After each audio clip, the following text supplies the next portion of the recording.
biso, totikala jamais qu'on participe à l'élection pendant 7 jours. On a voté les 25 jours à Noël.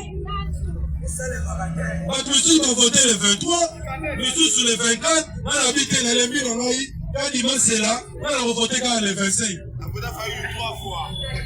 Alors que ils sont décidés dans la mouka, tout le monde a des gens qui ont ça la simulacre. Dans le but qui est consommé en côté, il faut qu'il y ait un minimum de garantie de transparence. Ce qui nous sommes dans le ciment parce que et ça ma question m'a posé à Gabino. Martin Fayoulou, à Salaire, pourquoi ma candidat député national provinciaux a décidé de postuler à côté? Si on veut le pas type de biso, si type de biso, tu vois le biso? Nous avons la députée Lélo. La vie qui était, on a un minimum de transparence dans l'élection. Le président doit soutenir des décisions Oyo, donc déposer ma candidature à biso. Population ya Funa, on a seulement ngiri kumbu, alelanga na maya misu. Ce qui n'a pas chaka libaya na Funa, on a ibomo na lukula cité. On a ibomo na fils gouverneur na bino ete soki na nyoyo. Soki edi ye, ben bayebi na te bien. Babena na ikeno, esa modo te ba voter biso comme yo za sous candidaté. Tomi yebi très bien na Funa wala. Donc, et ça nous que tu le dis, non. Devenu de regarder dans l'élection sans que tout ça la audit affiché électoral. Mais pour le jour de Kenaka vote, et ça la juste comment la fin de l'opération électorale en fait. Parce que quand nous toquons dans la processus électoral, il y a des opérations pré-électorales, électorales et post-électorales. Parmi les opérations pré-électorales, et ça va d'abord identification des électeurs, c'est-à-dire enrôlement. Enrôlement, on a battu nani seigneli azwaka d'électeur. Soda kogi kozwaka d'électeur te. Police kogi kozwaka d'électeur te. Mwana oya kokisi 18 ans te, akoki kozwaka d'électeur te. Mais plus on toqué na enrôlement, pour mettre en place coordination des opérations électorales de la Mouka. Pour déployer un observateur na biso na ba centre d'inscription nyonso ezala de cham. Pour bani ko vérifier d'abord de tout le monde qui avait des centres d'inscription fictifs. Au moins la cartographie ya Seni a commis que centre électoral Morobo Fulani eza na avenue Songolo numéro Songolo au commis kuna okuti nini maison de passage. Mais il Seigneur nous dit que ah ça passe par aux carte d'électeur. Mais nani na adresse ngo eza na maison de passage. Eza na terrasse. Papa, quand le Sénat s'adresse à terrasse na biso comme étant centre d'inscription. Voilà l'escroquerie électorale. Nous avons constaté que quand on a vu sur ma machine à voter, ma machine d'enrôlement, il y a plus de cause. Comme ça va frapper, quand il va frapper, alors vite, comme ma personne a 1 million 300 millions, budget pour l'élection, ensuite, à détourner mon soloana, à quel ça la COP. Parce que les mots qui l'ont monté à la COP. Quand il m'appelle coopérant, on a surtout coopérant.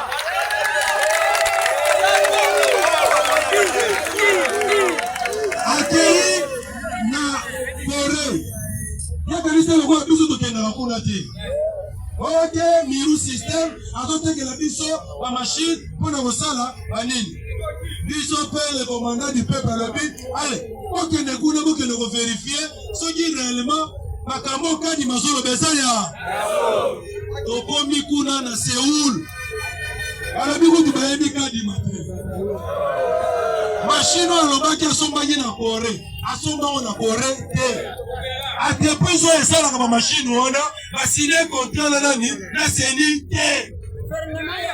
A frappé biso asali comme ake okuta na soki na bachinois moko bowana bazwi ba machine na ba imprimante thermique oyo ke soki ba imprime carte d'électeur osali kaka une semaine komona elongelongwe wana nyonso nini pop bazwi bayali biso machine yango awa bino moko bomonaki boke kosanrole otie kaka carte d'électeur na poche elongelongwe siko bato bakoma babe tokende baélection tokovote ndenge nini bato ebele jour na baélection bakarte na bango bilongi ezalaki te ti lelo eza te na panza sekola lelo mutu moko akokima wa tokani lelo mutu moko akosala nini oyebisa bango mape aza na ntiango bayebelaka deja lelo tokopanza teke bana ntiango esengeli koyoka veri ok tokende koye lisusu kokonstate boye kadima ake koarole na bato bakufa ake na bamorge soki ndenge nini na bakobone te bato bakufa kadima arole bango wana nini kaka mpona kogonfle effectif na fichier électoral po ntango akoluka trike baélection yango wana bomona na bino pasi te bato bavote chilombo eza bibebe bato bakufa oyo banango omona baresultat bafictif wana ozomona na bafiche ya résultat bato bakufa bato biso tokendaki kovote baresultat na biso babwakango na poubelle yango omonaki agonfle fichier électoral na basoda oyo bakoki kozwa carte d'électeur. Moi je connais des militaires et nous avons amené des preuves na CENI XYZ aza militaire mais voilà à suite carte d'électeur pour expliquer biso ba policier même chose et bon comme bosali bongo ntango tokosala audit ya fichier électoral audit ko permettre biso tosala babengaka fiabilisation du fichier oyo permettre biso to détecter ba doublon na ba fictif to longola bango na kati ya fichier pour permettre biso tosala mapona miro eza transparence toyeba réellement na Congo bato basangole autant biso na ba statistique ya Powell nombre d'enrôlés na RDC Mobimba ezalaki 55 millions selon ba statistique na biso tosalaki na Powell pendant nzambe pe batindaki baobservateur na bacentre d'inscription mpona bango estimation ya enrôlement ya RDC Mobimba ezalaki entre 55 à 60 millions donc après pe ndenge moko na baestimation na biso mais kadi mazoloba oyo te bato basenrôle moins de 40 millions tolobi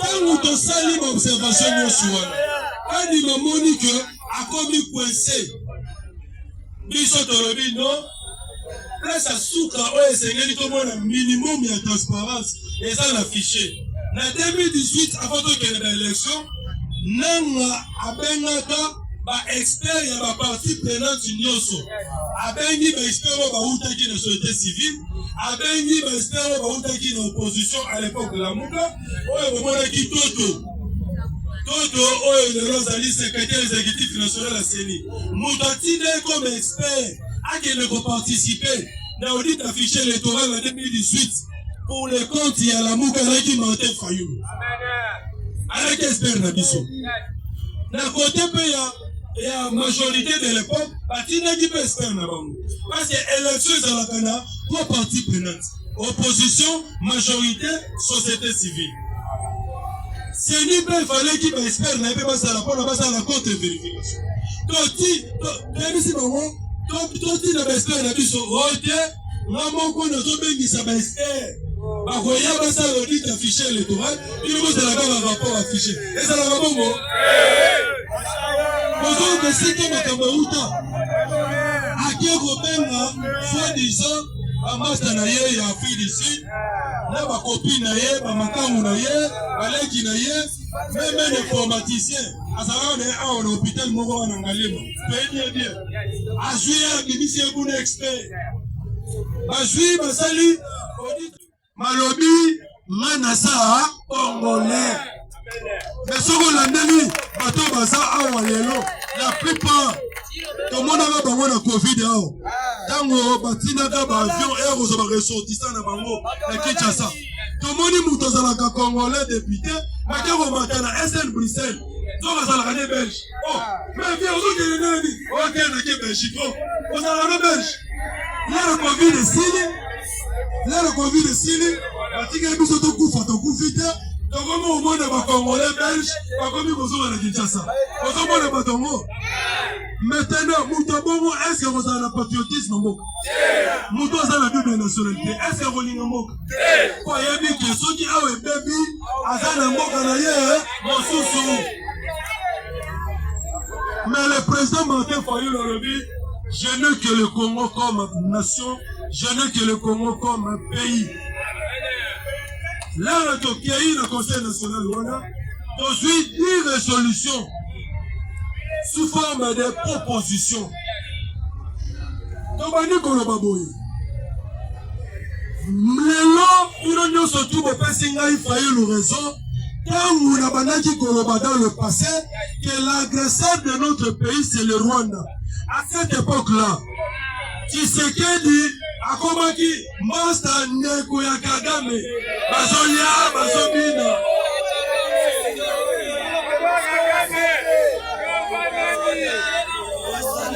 kosala bamarche wana bino zabangote pona ko dénoncer agression rwandaise Chilombo atindela biso ba policier bakanga biso bapeta biso bamakita biso.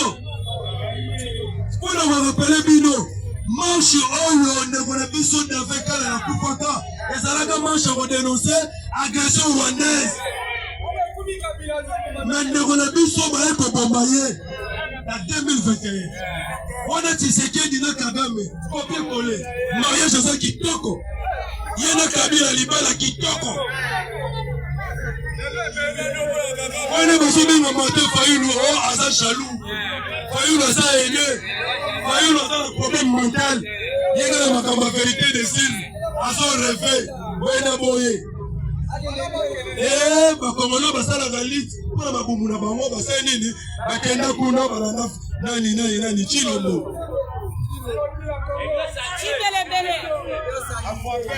Après, Colombie boye.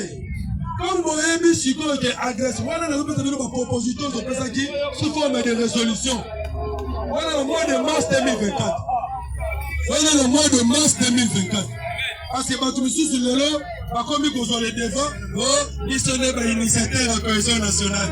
Ils sont des initiateurs. C'est ça, Colombie, comme ils vont reconnaître que Rwanda m'a agressé. Bon, quand on dit ma gueule, on a besoin de tomber si la est qui vient sombre. Ils sont excités. Quand on a déjà la CIMA M23, la velléité expansionniste, il y a la multinationale, il y a la puissance mondiale. Depuis 60, il y a le mouvement Loba, Alukakaba, Tabolamo, Ganabiso. Dans le canal, il y a le président Martin Fayulu lobby 1. Corrompre ma relation diplomatique na biso na Rwanda. C'est-à-dire quoi? Tous les ambassadeurs na biso azalaka na Kigali. Tous rappelé na Kinshasa. Tous oya awa. Tous benga na ye. Et biso na Rwanda relation abuo. Ya. Chilombo ataka batempo na matoi. Bakoto. Aboko yoka biso. Tolobi boye. Comme toyebi que agresser les Rwanda. Tokanga ba frontière na biso na Rwanda. Chilombo yoki biso alobi o te. Makambo Fayulu azoloba wana azo maîtriser moté. Ngane muko ntombolo, Fachi Beto, au mandat suprême, garant de la nation, je maîtrise la situation, il y a rien. Qui commençait à Justante. Yamwana. Wala biloko na bango na ba protocole ya biloko.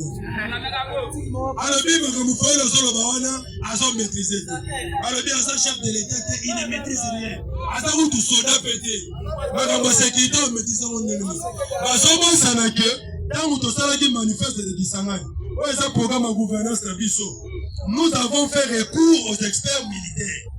Makambo tozoloba to yebi la stratégie nini oyo to tchaki pour que l'élo si on avait l'effectivité du pouvoir situation n'ingavait ça la boye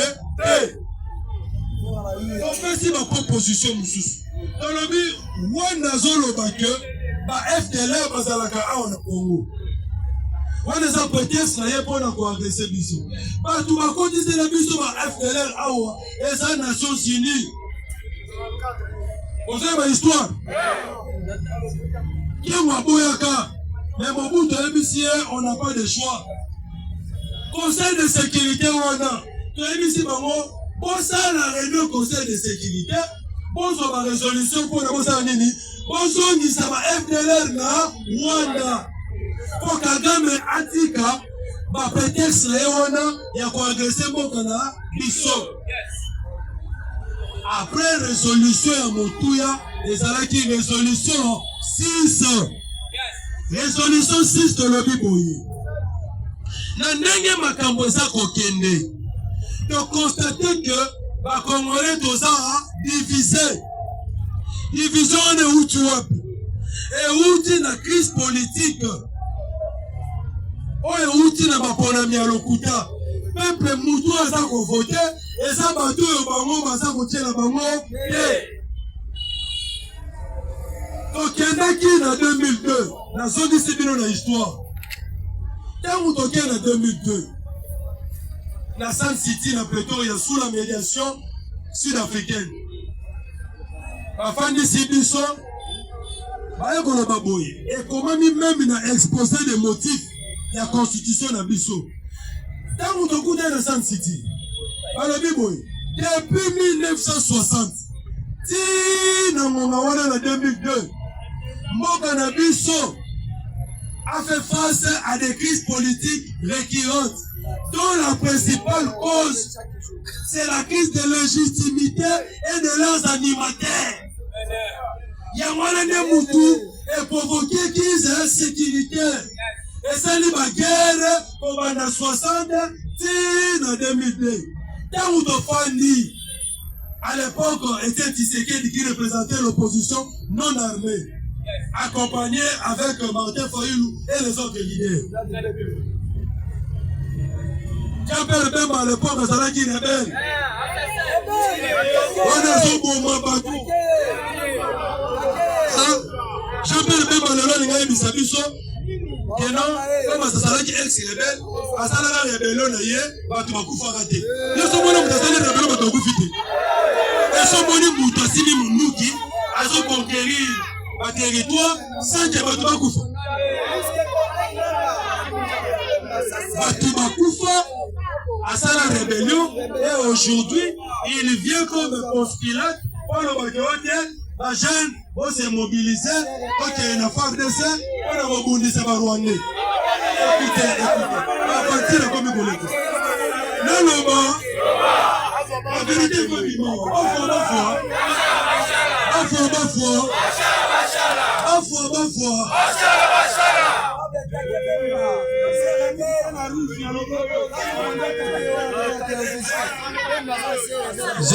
Zela, mon cher. Toye konikolela bato bayeba makambo nyonso.